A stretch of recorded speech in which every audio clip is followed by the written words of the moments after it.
విదేశాలకు పారిపోతుండగా మేము అదుపులో తీసుకున్నాము, ఇమిగ్రేషన్ అధికారులు పట్టుకున్నారని ఒక వార్త. మరోవైపు మేము పిలిచినా కానీ రాకుండా ఫోన్ స్విచ్ ఆఫ్ చేస్తారు, అందుకోసం మేము ఇట్లా చేయాల్సి వచ్చింది. పిలిస్తే రావాలి కదా, విచారణకు సాధించాలిగా, పారిపోవడం దేనికంటూ కూడా నేరుగా మాట్లాడుతున్న పరిస్థితి. నిజంగా అసలు ఏం జరిగింది? పారిపోవడానికి ప్రయత్నించాడా లేకపోతే వాస్తవం ఏంటి? అసలు పోలీసులు అధికార దుర్వినియోగానికి పాల్పడుతుండని అర్నేష్ కుమార్ జడ్జ్మెంట్ అనేది వచ్చింది. అర్నేష్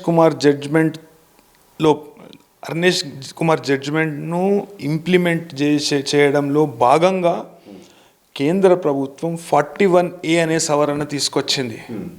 ఏ కేసులో పడితే ఆ కేసులో ఇంతకుముందు లెక్క అరెస్టు చేయడానికి వీలు లేదు అనే విషయాన్ని చెప్పుకుంటూ 41A అనే నిబంధనను తీసుకురావడం జరిగింది. అది కొత్త BNSలో 35(3)గా మారడం జరిగింది. అయితే ఎన్నోసార్లు సుప్రీంకోర్టు కూడా ఏం చెప్పిందంటే రీజనబుల్ టైం అంటే ఏంటండి, 3 రోజులు, 3 clear days అని సుప్రీంకోర్టు చెప్పింది. అంటే జవాబు ఇవ్వకపోవడం అంటే ఇంకా పటిష్టంగా చేసిరు ఇప్పుడు ఆ ప్రక్రియను 35(3)ని. అయితే ఒక సందర్భంలో మాట్లాడుతూ పోలీస్ అధికారులు కూడా అనడం జరిగిందంటే మేము 33(6) అనేది మేము చర్యలు తీసుకున్నాము. 33(6) అనే చర్యలు వాళ్ళు తీసుకోలేదు. 33(6) అంటే ఏంటంటే ఒక నేరస్తుడు అందుబాటులో ఉండకుండా తన వేరబౌట్స్ని దాచిపెట్టే ప్రయత్నంలో ఎక్కడైనా వెళ్ళిపోతాడో, లేకుంటే పోలీసు వాళ్ళకు సహకరించాడు, అదేవిధంగా ఇతను ఇంకా నేరాలు చేయబోతుండు అనే విషయాన్ని మన కన్సర్న్ మెజిస్ట్రేట్కు చెప్పి మెజిస్ట్రేట్ నుండి అరెస్ట్ చేయడానికి అనుమతి తీసుకొని ఆ అనుమతితో అతన్ని అరెస్ట్ చేయడం అనేది 33(6) చెప్తుంది. అయితే ఈ విషయంలో అదే రోజు కేసు, అదే రోజు అరెస్టు, మళ్ళా అంటే కొద్ది సమయం కూడా ఇవ్వకుండా ఎంతోమంది జర్నలిస్టులకు ఈ నోటీసులు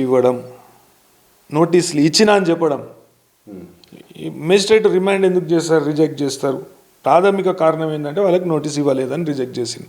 రెండవ కారణం ఏంటంటే ఇవి అరెస్ట్ చేసే కేసులు కావనేది చెప్పడం జరిగింది.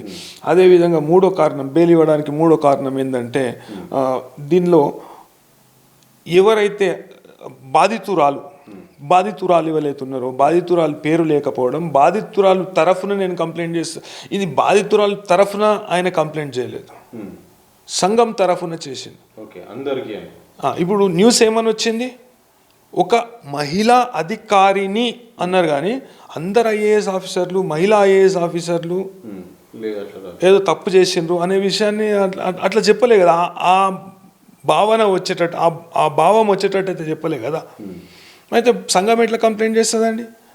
సరే ఇప్పుడు ఒక మహిళా అధికారిని ఎవరైతే మనోభావాలు దెబ్బతిన్నాయో, లేకుంటే ఆమెను ఉద్దేశించి వ్యాఖ్యలు చేసిండ్రని ఆమె అనుకుంటున్నప్పుడు ఆమె కంప్లైంట్ చేస్తే ఈ అధికారుల సంఘం వచ్చి ఇది ఇట్లా చేయడం తప్పు అని మాట్లాడడం వరకు, లేకుంటే ఆమెతో పాటు నిలబడి ఇప్పుడు ఒక జర్నలిస్ట్, ఒక మహిళా జర్నలిస్టును ఇబ్బందులకు గురి చేశారు. గురి చేసినప్పుడు మహిళా జర్నలిస్టు వ్యక్తిగతంగా పోయి కంప్లైంట్ పెట్టాలి. అదే విషయం కోర్టు అడగడం జరిగింది. మీకు అంటే బాధితురాలు ఇక్కడ లేదు, ఇక్కడ కంప్లైంట్ కూడా ఎవరు పెట్టిండ్రు? జేఎస్ రంజన్ గారు పెట్టిండ్రు. ఏ హోదాలో పెట్టిండ్రు? సెక్రటరీ హోదాలో పెట్టిండ్రు. ఏమంటున్నారంటే ఆయన ఇట్లా మా మనోభావాలు దెబ్బతిన్నాయి, అదేవిధంగా ఐఏఎస్ల పరువు అనేది సమాజంలో పోతుంది, ఈ వ్యాఖ్యల వలన ఐఏఎస్లను చాలా చిన్న చూపు చూస్తున్నారు.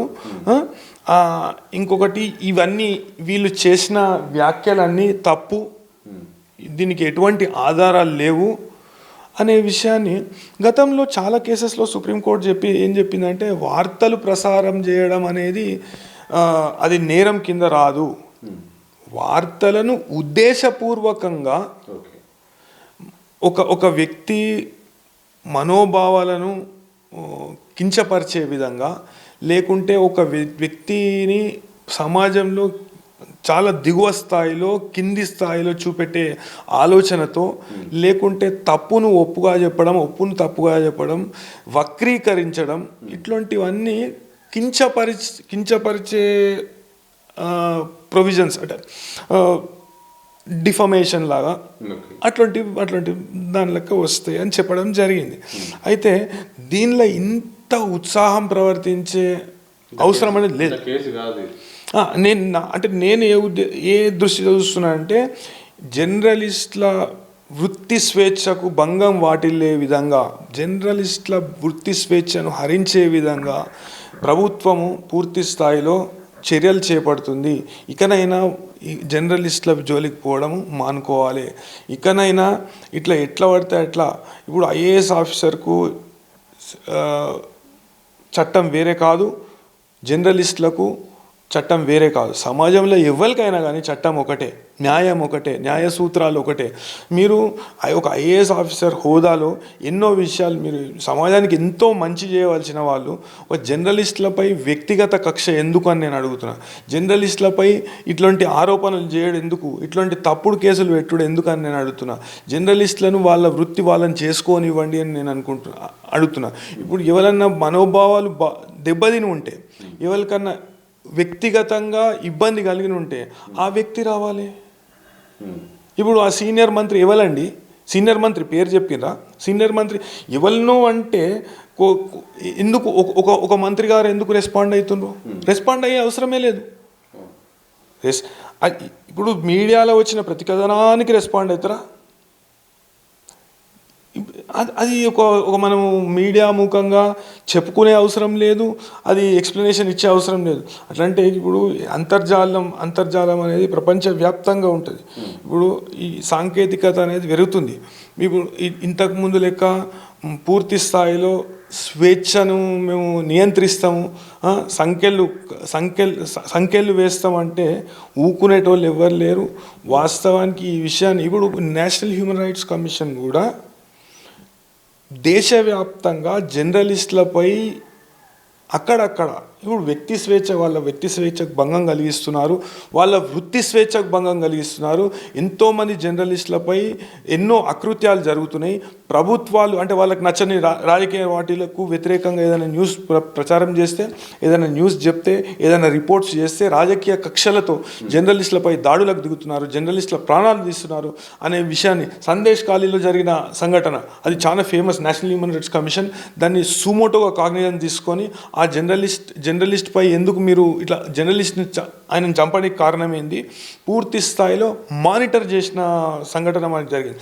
అప్పటి నుండి ఏంటంటే నేషనల్ హ్యూమన్ రైట్స్ కమిషన్లో కూడా ఒక సపరేట్ కాలం మీడియా పర్సన్స్ పైన ఎవరైనా దాడులకు దిగితే, భౌతిక దాడులకు దిగితే, అదేవిధంగా వాళ్ళ వ్యక్తి స్వేచ్ఛను, వాళ్ళ వృత్తి స్వేచ్ఛను భంగం కలిగించే విధంగా ప్రభుత్వాలే కావచ్చు చేస్తే ఆ విషయాన్ని జాతీయ మానవ హక్కుల కమిషన్ జోక్యం చేసుకున్న విషయాలు ఇన్స్టెన్సెస్ కోకొల్లలుగా ఉన్నాయి. ఇదే సందర్భంలో పూర్తి స్థాయిలో ఎవిడెన్స్ లేకుండా ఆగమేఘాల మీద ఆ ముగ్గురు జర్నలిస్టులను హుటాహుటిన నోటీసులు ఇవ్వడం, అదుపులో తీసుకోవడం, ఇదేమైనా ఇండికేషనా? అంటే ఎవరైనా మేము చేస్తామన్న ఇండికేషనా, లేకపోతే ఇంకేమన్నా దీని వెనక ఏమైనా కాన్స్పిరసీ దాగుందా, వేరే ఏమైనా కోణం ఏమైనా ఉన్నదా? రాజకీయ కారణాలు ఉండవచ్చు, అదేవిధంగా కొన్ని వ్యక్తిగత స్వార్థపూరిత కారణాలు కూడా ఉండవచ్చు. ఇప్పుడు దీంట్లో ఎవరెవల పేర్లు ఇచ్చారంటే, ఇప్పుడు ఇది కొన్ని రోజులు అయితే అంటే నిలబడే కేసు కూడా కాదు, ఇది నిలబడే కేసు కూడా కాదు.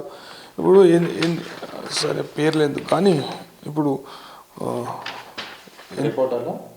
రిపోర్టర్లు కాదు, ఇప్పుడు టీవీ ఛానళ్ళు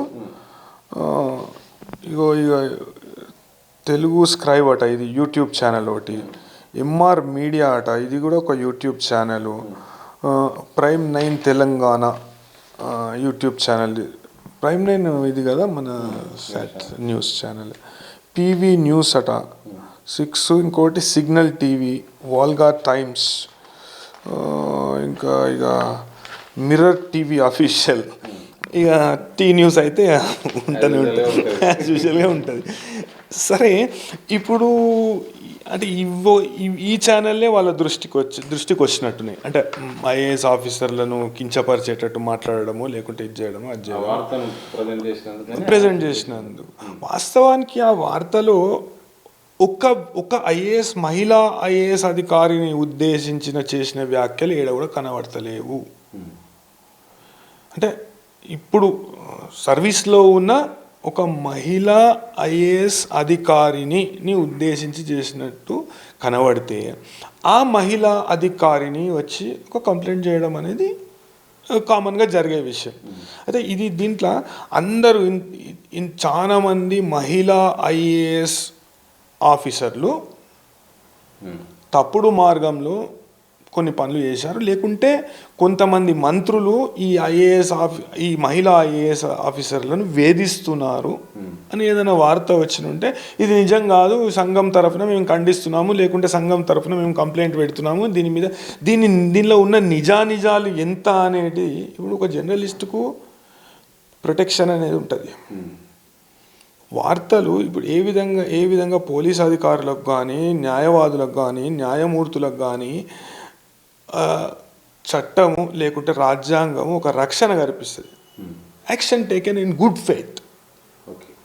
అదేవిధంగా న్యూస్ చదివిన యాంకర్ని కూడా నువ్వు వచ్చి, అంటే ఈ సోర్స్ ఎడికెళ్ళి వచ్చింది వార్త, ఓకే, ఈ వార్త లెక్కనే చూడాలి. దాన్ని వ్యక్తిగతంగా తీసుకొని, పర్సనల్గా తీసుకొని దాని మీద కేసులు పెట్టడము, ఐఏఎస్ అధికారుల సంఘం పెట్టడము, ఇదంతా చాలా విచిత్రంగా ఉంది. పూర్తి స్థాయిలో ఇది జర్నలిస్టుల స్వేచ్ఛను హరించే విధంగానే ఉన్నది. అదే విధంగా మనం చూడాలి. జాతీయ మానవ హక్కుల కమిషన్ ఏ విధంగానైతే సందేశ్ కాళీ ఇన్సిడెంట్లా జరిగిన జర్నలిస్టు హత్య ఏ విధంగా అయితే తీసుకున్నదో, అదేవిధంగా ఒరిస్సాలో జరిగిన జర్నలిస్టుల హత్యను ఏ విధంగా అయితే తీసుకుందో, అదేవిధంగా కొన్ని పౌర హక్కుల సంఘాల కేసులను రిప్రజెంట్ చేసే న్యాయవాదులు కావచ్చు, జర్నలిస్టులు కావచ్చు, బయటికి తీసుకొచ్చిన జర్నలిస్టులు కావచ్చు, వాళ్ళ విషయంలో ఏ విధంగానైతే స్పందించిందో అదే విధంగా ఈ విషయంలో కూడా స్పందిస్తుందని నేను అనుకుంటున్నాను. నేను అందుకే చొరవ తీసుకొని వాస్తవానికి ఒక సపరేట్ కాలమే protection of human rights act, ఇప్పుడు సెక్షన్ 13 ఉంటుంది, సెక్షన్ 19 ఉంటుంది, ఒక సపరేట్ కాలమే జాతీయ మానవ హక్కుల కమిషన్ అనేది ఏర్పాటు చేయడం జరిగింది.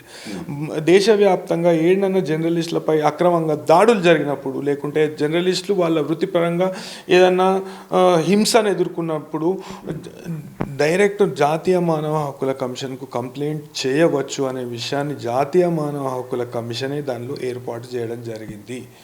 ఈ విషయంలో పూర్తి స్థాయిలో జాతీయ మానవ హక్కుల కమిషన్ ఒక నివేదిక కోరుతూ దీని మీద ఒక కమిటీ వేసి, లేకుంటే హైదరాబాద్కు విజిట్ చేసినప్పుడు క్యాంప్ హియరింగ్ పెట్టినప్పుడు ఏ విధంగానైతే పెద్దదన్వాడ విషయంలో, ఏ విధంగానైతే మన అల్లు అర్జున్ విషయంలో, సంధ్య థియేటర్ స్టాంపేడ్ విషయంలో ఏ విధంగానైతే ఒక క్యాంప్ హియరింగ్ పెట్టిరో ఆ విధంగా ఈడ కూడా పూర్వాపరాలు తెలుసుకొని దీని మీద చర్యలు తీసుకుంటుందని నా అభిప్రాయం. సార్, జర్నలిస్టులపై ఇక అక్రమ కేసులు పెట్టకుండా, ఉద్దేశపూర్వకంగా టార్గెట్గా పెట్టకుండా ఉండాలంటే మన చట్టం అనేది రావాల్సిన అవసరం ఉందా? తప్పకుండా రావాలి. నేను ఇంతకుముందు కూడా మోహన్ బాబు విషయంలో ఒక జర్నలిస్ట్పై ఆయన దాడి చేసిన విషయం, దాని తర్వాత కంప్లైంట్ పెట్టడం అందరికి తెలిసిందే. అయితే నేను ప్రత్యేకంగా చెప్పిన ఒక జర్నలిస్ట్ రక్షణ చట్టం అనేది తీసుకొస్తే మంచిగా ఉంటుంది. ఎందుకంటే ఏ విధంగానైతే న్యాయవాదులకు రక్షణ చట్టం అని న్యాయవాదులు మేము డిమాండ్ చేసినా కానీ ఇప్పటివరకు కూడా ఎన్నో హామీలు ఇచ్చిండ్రు. న్యాయవాదులకు రక్షణ చట్టం తీసుకొస్తా అన్నారు. అదేవిధంగా ఇంతకుముందు అలా డాక్టర్స్కు రక్షణ చట్టం అనేది తీసుకురావడం జరిగింది. అంటే అకారణంగా ఒక డాక్టర్ని కొడితే, అంటే వృత్తిపరంగాను ఇది సరిగ్గా చేయలే, అది సరిగ్గా చేయలే అని మొత్తం నర్సింగ్ హోమ్ల మీద దాడి చేసుడు, లేకుంటే హాస్పిటల్లపై దాడి చేసుడు అనేటివి మనం అప్పట్లో చూసేవాళ్ళం. అది సీరియస్గా ఒక కాగ్నిజబుల్ అఫెన్స్ లెక్క దాన్ని చేసి దానికి ఒక ప్రత్యేక చట్టం అనేది తీసుకురావడం జరిగింది. అదేవిధంగా వృత్తిపరంగా హింసను ఎదుర్కొనే వాళ్ళు ఇప్పుడు లాయర్లను చంపడము, అదేవిధంగా లాయర్లు హత్యకు గురి కావడము, లాయర్లపై భౌతిక దాడులకు పాల్పడము ఇవన్నీ గతంలో సర్వసాధారణమైన, ఇప్పుడు కూడా సర్వసాధారణంగా మనం చూస్తున్నాం. గత ఏడాది కూడా చాలా మంది లాయర్స్, నేనే ఒక 4-5 హ్యూమన్ రైట్స్ కేసెస్ కూడా వేయడం జరిగింది, పబ్లిక్ ఇంట్రెస్ట్ లిటిగేషన్ కూడా వేయడం జరిగింది. అవన్నీ అట్లా జరుగుతుండగా అందరు లాయర్స్ సంఘటితమై మా దగ్గర కూడా ఇప్పుడు బార్ కౌన్సిల్ ఎలక్షన్స్ జరగబోతున్నాయి. అయితే మేము కూడా సాధ్యమైనంత వరకు ఎవరైతే కంటెస్ట్ చేస్తున్నారో వాళ్ళందరికీ ఏం చెప్తున్నాం, ఈ జాతీయ మానవ హక్కుల కమిషన్ దృష్టిలో మనం ఇంతకుముందు తీసుకుపోయినాము. అదేవిధంగా జాతీయంగా అంతర్జాతీయంగా కూడా ఈ సమస్య అనేది అడ్వకేట్ల మీద దాడి చేసుడు, లేకుంటే న్యాయవాదులు వాళ్ళ వృత్తిపరంగా వాళ్ళ ఈ సమస్య, హింస అనే సమస్యను ఎదుర్కొనుడు, వాళ్ళపై భౌతిక దాడులను ఎదుర్కొనుడు అనేది ఒక పెద్ద ఇష్యూగా మారింది. అయితే దీని నుండి న్యాయవాదులకు రక్షణ కల్పించాలంటే ఒక చట్టం తీసుకొచ్చే అవసరం ఎంతనన్నా ఉన్నది అనేది మేము ప్రతి వాళ్ళకు కంటెస్ట్ చేసే వాళ్ళకు కూడా చెప్తున్నాము, సీనియర్ మెంబర్స్కి కూడా చెప్తున్నాము, మేము రిక్వెస్ట్ చేసుకుంటున్నాం. అదేవిధంగా ఇప్పుడు జర్నలిస్టులపై భౌతిక దాడులు కూడా సర్వసాధారణం అయిపోయినాయి. అది జర్నలిస్టులపై రాజ్యహింస అనేది కూడా సర్వసాధారణం అయిపోయింది. ఏ విధంగానైతే సందేశ్ ఖాళీ, ఏ విధంగానైతే అస్సాంలో జరిగిన ఘటనలు, ఏ విధంగానైతే ఒరిస్సాలో జర్నలిస్టుల హత్యలు, ఇవన్నీ మనము పరిగణలోకి తీసుకుంటే జర్నలిస్టులు వృత్తిపరంగా హింసను అనేటిది ఎదుర్కొంటున్నారు. వాళ్ళ ప్రాణాలను పణంగా పెట్టి వాళ్ళు ఈ వృత్తిలోకి దిగుతున్నారు. అయితే ఈ జర్నలిస్టులను కాపాడుకునే బాధ్యత సమాజంపై ఉంది, అదేవిధంగా ప్రభుత్వంపై ఉంది. ప్రభుత్వం ఇదే విధంగా రాజ్యహింసకు దిగరాదన్న అభిప్రాయం. ప్రభుత్వం ఇకనైనా స్పందించి ఇటువంటి తప్పుడు కేసులు పెట్టడం మానాలి, జర్నలిస్టులపై తప్పుడు కేసులు పెట్టడం మానాలి. అదేవిధంగా జర్నలిస్టుల రక్షణ చట్టం అనేది తీసుకురావాలని నేను డిమాండ్ చేస్తున్నాను. ఈ విషయంలో సంఘటితంగా జర్నలిస్టులు అందరూ పోరాడాలి. ఈనాడు ఒక్క జర్నలిస్ట్ మీద, కొంతమంది జర్నలిస్టుల మీద ఇట్లాంటి తప్పుడు కేసు అనేది పెట్టడం జరిగింది. వర్కింగ్ జర్నలిస్టులు కావచ్చు, లేకుంటే యూట్యూబ్ రిపోర్టర్స్ కావచ్చు, ఇప్పుడు ఎవరిని ఇడిచిపెడతలేరు, యాంకర్స్ మీద కూడా కేసు పెడుతున్నారు. ఇంత దారుణం అంటే ఈ వృత్తిలోకి దిగాలంటేనే ఒక భయానకమైన వాతావరణం అనేది మనకు కానొస్తుంది. అయితే దీన్ని మొత్తం పూర్తి స్థాయిలో ఒక స్నేహపూర్వకమైన వాతావరణం ఎదురు కావాలి. అదేవిధంగా జర్నలిస్టులపై దాడులు చేసే వాళ్ళను, జర్నలిస్టులపై అక్రమ కేసులు పెట్టే వాళ్ళను పూర్తి స్థాయిలో నియంత్రణ చేయడానికి జర్నలిస్టుల రక్షణ కొరకు ఒక చట్టం తీసుకురావాలి. ఎంతనన్నా ఆ చట్టం తీసుకొచ్చే ఆవశ్యకత ఉందని నా అభిప్రాయం. సార్ చివరిగా చెప్పండి సార్, ఒకసారి ఈ కేసు గురించి ఒకసారి మొదటి నుండి కనుక చూస్తే కనుక ఫస్ట్ ఎన్టీవీలో వచ్చిన వార్తా కథనం, ఆ తర్వాత మంత్రి రియాక్ట్ కావడం, ఆ తర్వాత సిట్ ఏర్పాటు చేయడం, సంబంధించిన జర్నలిస్టులను కొంత అదుపులో తీసుకోవడం, ఆ తర్వాత ఏ చర్చ నడుస్తుంది సోషల్ మీడియాలో చర్చ నడుస్తుంది, వీళ్ళ తప్పు వాళ్ళ రైట్ అని నడుస్తుంది. మీకున్న అవగాహన ప్రకారం జరుగుతున్న కేసు విషయంలో ఈ కేసు ఎంతవరకు ముందుకెళ్తుంది, ఉంటుందా, కొన్ని రోజుల వరకు చర్చలు ఉండిపోతుందా, లేదా కొనసాగుతుందా, లేకపోతే ఇంకా చాలామంది బయటకు వచ్చే అవకాశం ఉందా? వన్ వర్డ్ ఏం చెప్తారా? ఈ కేసు నిలబడే కేసు కాదు. ఈ కేసు పూర్తి శాతం కొన్ని విషయాలపై నుండి దృష్టి మరల్చడానికి పెట్టిన కేసు. వాస్తవానికి పెట్టిన వ్యక్తి కూడా ఆ కేసు ద్వారా, అంటే ఆ చర్యల ద్వారా ఎటువంటి బాధకు గురి కాలేదు కాబట్టి వాస్తవానికి రిమాండ్ రిజెక్ట్ చేసేటప్పుడే కోర్టు ఆ ప్రశ్నలు వాళ్ళని అడగడం జరిగింది. మీకేం బాధ అవుతుంది, మీకేం నొప్పి లేసింది అనే విషయాన్ని కోర్టు అడిగింది, రిమాండ్ రిజెక్ట్ చేసింది. కోర్టు బెయిల్ ఇచ్చే సమయంలో కూడా, అంటే ఇప్పుడు బెయిల్ తీసుకొని జర్నలిస్ట్ బయటికి వచ్చినంత మాత్రాన మేము కొనసాగిస్తాం, వాళ్ళ మీద అంటే విచారణ పేరుతో ఊక వెలిపిస్తాము, ఇది చేస్తాము, వాళ్ళని ఇబ్బందులకు గురి చేస్తామంటే అది కుదరని పని.